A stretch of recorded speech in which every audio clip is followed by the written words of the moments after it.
Hey, what is going on, everyone? This is Greg, your co-host to the Grilling to Get Away podcast. Welcome back. I'm here with my buddy Chad. Chad, thank you so much for agreeing to be on the podcast, man. Oh, of course, Greg. Thanks for having me. Yeah.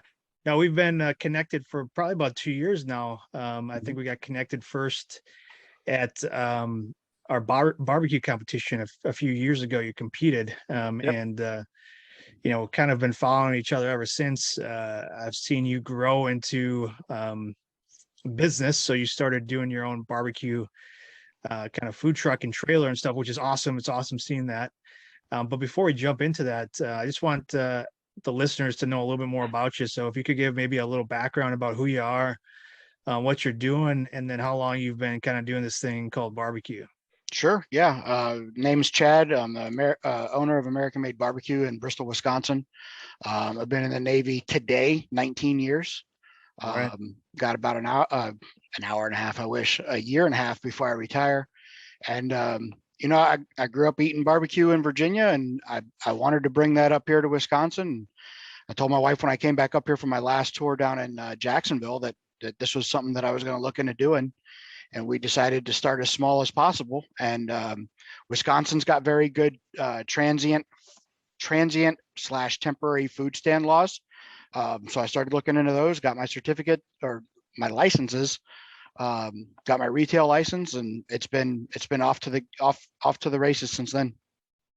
Yeah, that's great, man. I've seen you grow over the last year, which has been amazing. So are you originally from the Midwest, or are you from out like the East Coast? Nope, I'm from Virginia. Virginia, okay. Yep. And I imagine you probably grew up a little bit like in the barbecue scene, man, because there's a lot going on the East Coast over there. When did you first get started? Oh man. Um, Shoot, we probably started learning how to cook whole hogs when we were kids. I mean, Yeah.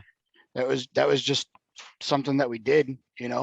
Um, and then I started dabbling in a couple of different things that I didn't really grow up cooking. Ribs are super easy, but I never cooked a rack of ribs until I was married to my ex-wife.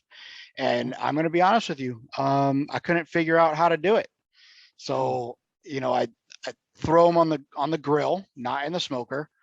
Throw them on the grill them, wrap them in aluminum foil, put them back in the grill, slather them in barbecue sauce, and then like, okay, that was cool. But 19, 20 years old, you don't really know the difference. And then I started realizing like, well, if I could cook a whole hog with smoke, I'm pretty sure I could cook other meats with smoke.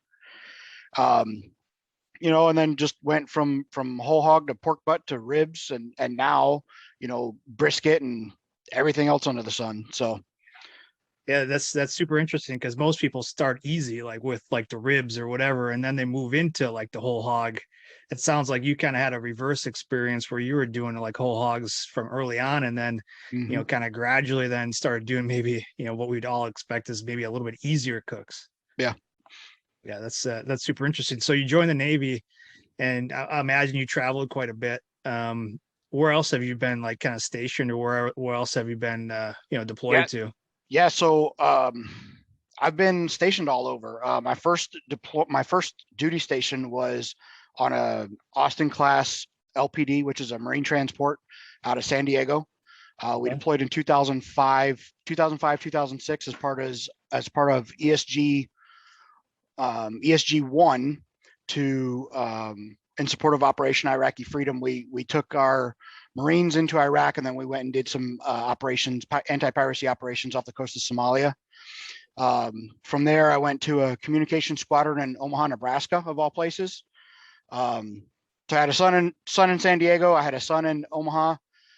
From there, I finally got stationed back home in Virginia on an Arleigh Burke class destroyer. 2011, we went and did some support operations in support of Operation New Dawn. Went and did some anti-piracy operations off the coast of Somalia again. Went over and did some naval surface fire support off the coast of Libya and Syria and all that stuff.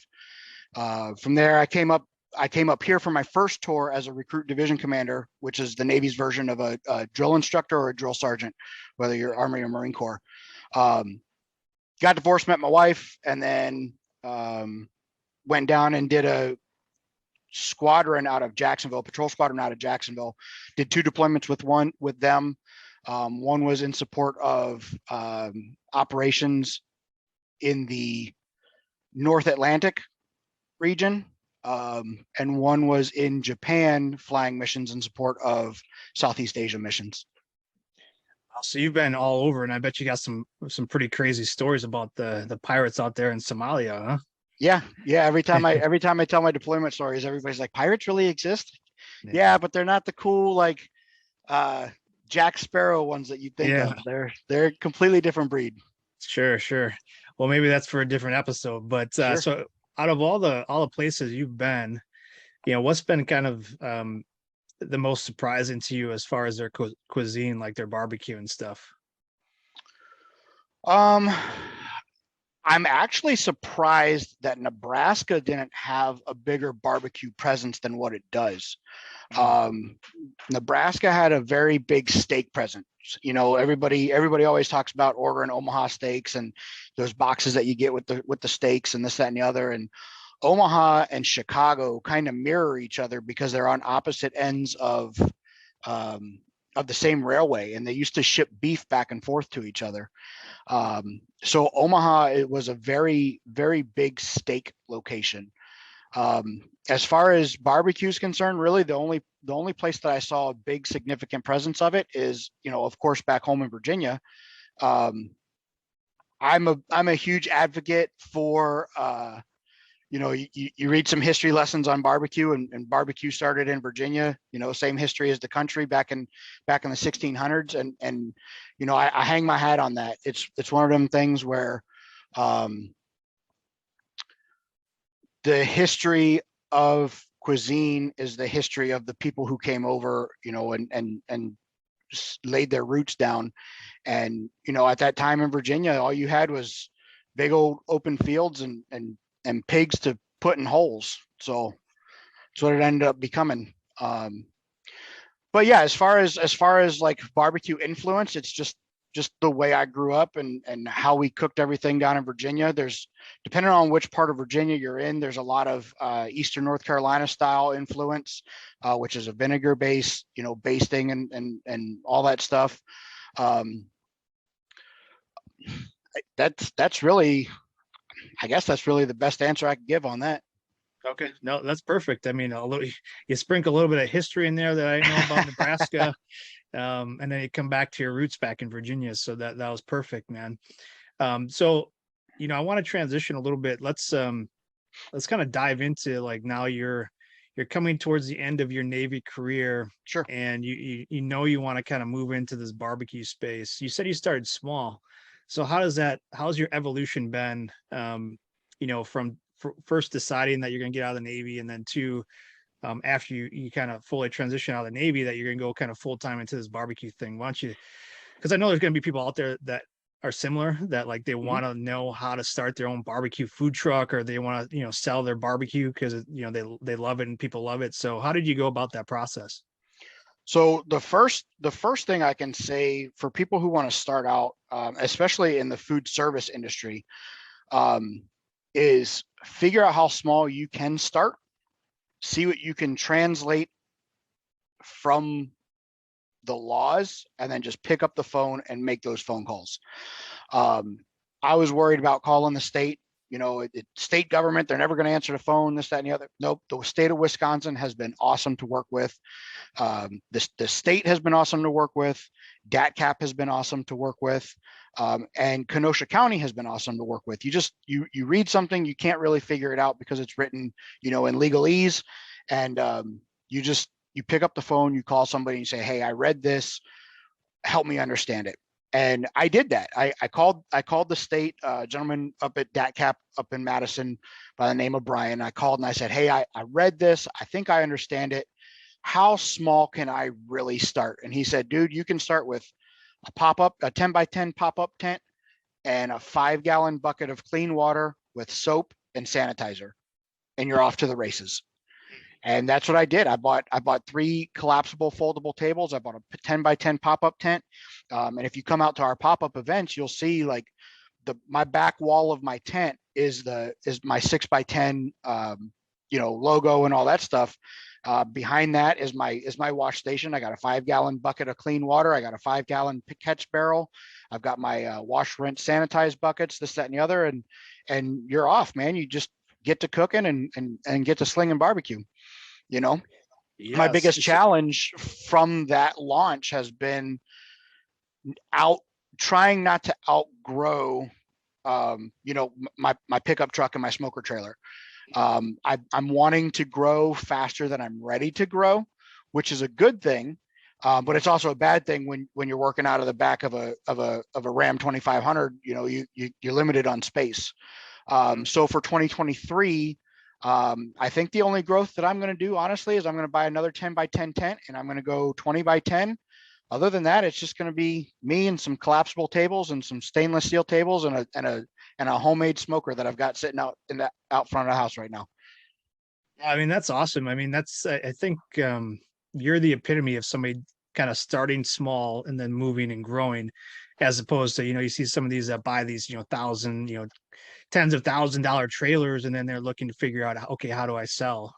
You're kind of going the opposite, where it's, okay, I know what I need to do, the minimum, which is what you said, and then you just kind of bought a couple pop-up tents. So what rig do you have right now as far as smoking meats? Like, what are you using? So me and a buddy of mine, and I'm going to give credit where credit is due. He actually, well before I even started, figuring out the logistics of gathering equipment and this, that, and the other, he built, I will say, half of my trailer. He built half of my trailer, what is now my trailer, out of the truck bed frame of a 79 Chevy pickup truck. Right. And I say he built the half of it because there was only 2 barrels on it at the time. He was going to get rid of it. And I'd fortunately gotten stationed back up here, which is what from now on I'll refer to as home, because this is where I'm going to retire and stay long term. But I'd come back up home, got stationed back here after a tour in Jacksonville, Florida. I got to talking to the wife, and she was like, okay, let's figure out what we need to do. And I got to talking to him, and I was like, hey man, you still got that old like smoker trailer type thing that you started building? He's like, yeah, I'm getting ready to throw it away. And I said, let's figure out what we can do. I'm starting a barbecue business. I want to bring food from home, Virginia, up here to Wisconsin. Because I want to start my retirement plan right now while I'm on active duty. If I fail, I'm still getting a paycheck. It is what it is. And we took it out from back around his house and parked it up front, and we cracked open a 30 rack of Miller Lite and started planning what we were going to do with it. So yeah, so it's the bed of a 79 Chevy pickup truck, split down the middle, then welded back together. There are 6 55-gallon drums, 4 of which create 2 smoker tubes, and then the other 2 were cut down to make the fire boxes. So it's a giant offset smoker times 2, 79 Chevy pickup truck frame, exhausted out of '08 Harley Softail exhaust pipes. Oh, very nice. Yeah. Yeah. So it's all custom built, it sounds like. Oh yeah. Yep. And you're pulling that behind the truck. Yep. You're setting up your pop-up.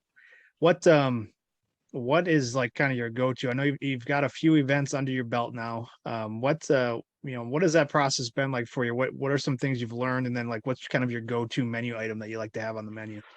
So, a few is relative. I think this year, we did 18 or 19 events. Dan, that's it was it was an awesome year for us this year. Yeah, for somebody that's still working full time. Yeah, that's quite a bit. It's been there has been a lot of 21-day long work weeks. Sure. Go to, I noticed up here that everybody loves pulled pork, but they don't eat it like we do down south with coleslaw. So I was losing a lot of money in coleslaw. I was making enough coleslaw to stack on top of the sandwich and eat that way. And I was like, man, these people don't eat coleslaw up here. So I stopped doing coleslaw. I will do that, like if for a private event, if you're like, hey, can we get some coleslaw either as a side or as a topping, whatever. But pulled pork is huge up here. Ribs are huge up here. And surprisingly enough, brisket is really big up here too. Now, I did not grow up. I never knew what a rib tip was until I got here. A lot of people ask for rib tips, which is basically just the excess that you cut off of a rack of spare ribs. But I never grew up eating them, so I don't really know how to cook them. I'm sure you just throw them in the smoker till they're done, and then eat them. But it's not something that I'm accustomed to. So even Sure. though I get asked about it a lot up here, I've not yet started doing it. But yeah, man, pulled pork is a big draw for us. Brisket is huge for us. And then I take ribs to every event. There's no way I'm not showing up with at least 20 racks of ribs. And then recently, um, I met up with some friends of ours here in Bristol, and the husband owns a sausage company, right? And I've added smoked sausage based off of his product, and I can't keep that in the smoker. If I bring 20 pounds, I'm selling 20 pounds. Yeah, no, that's great. Like sausage up here is big. Yeah. Yeah. Um, pulled pork. Interesting about the rib tips. So like I didn't know they were as popular up around here. Mm-hmm. So that's interesting. That's something new I learned. When you're going to these events, are you usually selling out? Or have you found it like certain spots, you're selling out of certain items and other spots you're not selling quite as much? Um, because I'm keeping everything pretty simple right now. Hmm. In the 17 or 18 events that we did this year, I think only four of them, maybe we didn't sell out. Okay. It's huge. The commercial kitchen that I have my retail license through is who runs the Kenosha Harbor Market. Yeah. So we fill our schedule with Kenosha Harbor Markets, and then we branch out from there. Last year I did Lake Geneva Bacon Fest in May. Hmm. Barbecue in the Park, who was put on by the same company in Pleasant Prairie. I missed Racine's Barbecue Fest, but I am doing that this year. So I'll do two barbecue fests, and then Barbecue in the Park, all put on by I think Lake Geneva News. Don't quote me on that. I want to say if that's who it is. I know that the coordinator, her name is Kelly.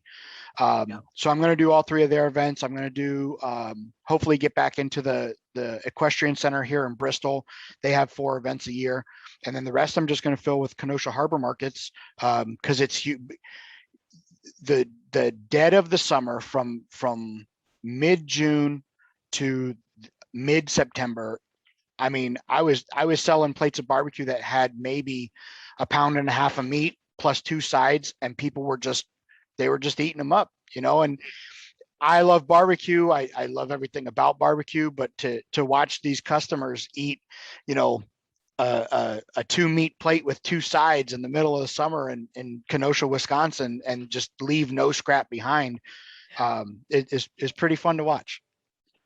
Well, that's good. Yeah, we need to get out there and we need to get out to that Kenosha market. I've heard good things Yeah. about it. Oh yeah, really good. And yeah, that's not too far away from us too. So yeah, well, hopefully we'll get out there and see you. As far as sides go, what kind of size do you typically do with the meats that you're doing? So right now, again, keeping everything simple until we go to a full-time operation. We're doing smoked baked beans. We're doing smoked mac and cheese. Um, those are the go-tos for the public events because they're relatively easy. Yeah. But for like catering jobs and a couple of the weddings that I've done this year, we've done cheesy potato hash. We've done Southern style green beans.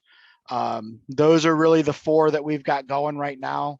Um, and then I started kind of testing some appetizers on some of the weddings that we're doing. So nothing outrageous. Everybody's using everybody else's stuff. So, jalapeno poppers, pig shots, shotgun Yeah. shells, all that type of stuff.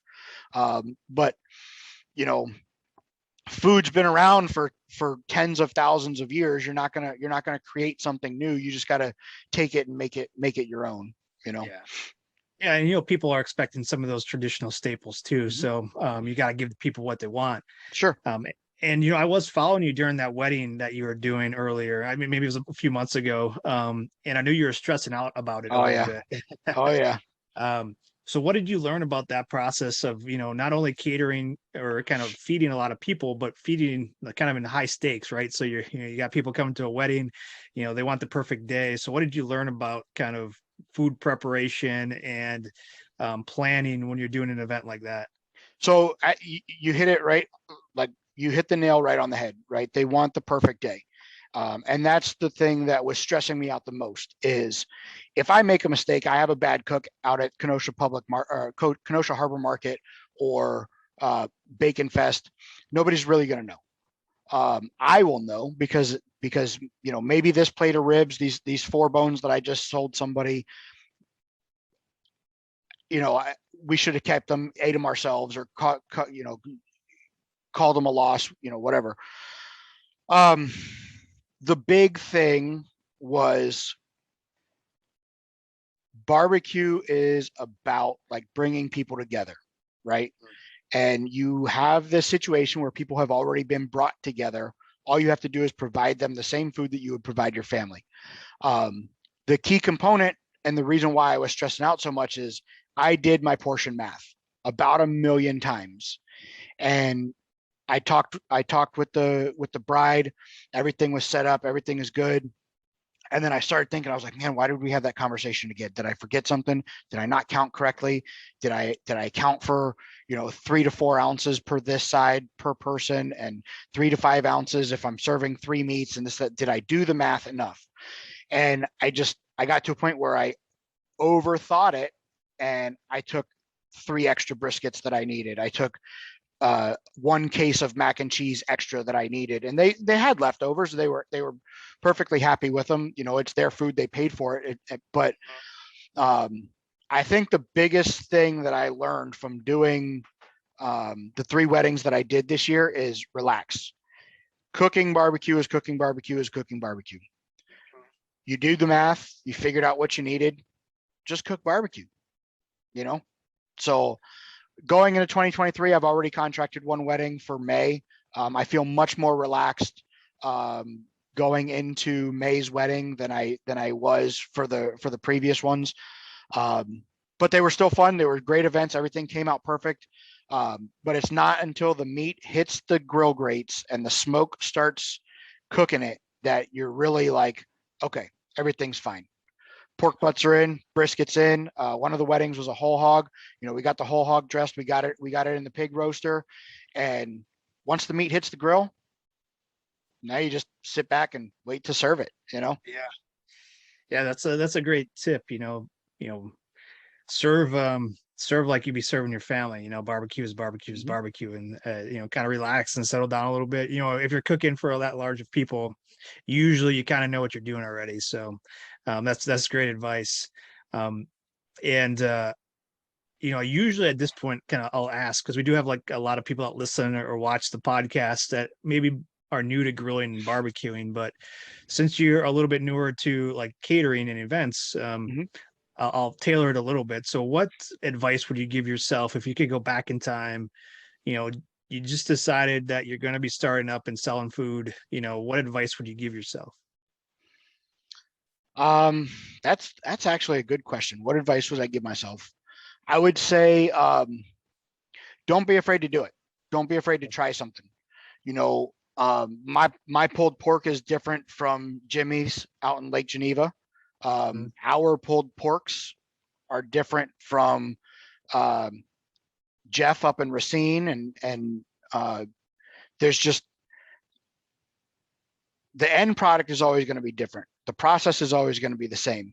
So if you have done something for your family 100 times and you know that this is what you know how to do, then just do that, but on a bigger scale.